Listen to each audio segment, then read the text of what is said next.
What's the meaning of chronicle?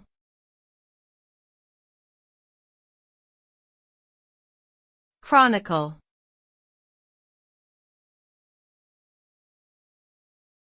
Chronicle.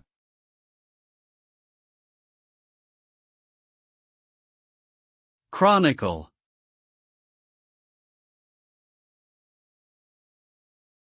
Chronicle.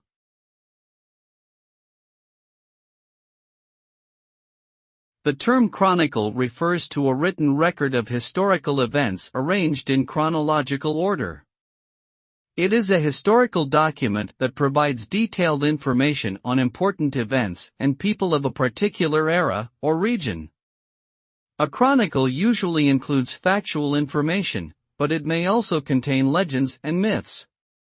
As a result, it provides insight into the social, political, and cultural context of a given period. Chronicles played an essential role in preserving the collective memory of societies in the past, making them valuable resources for historians and researchers today.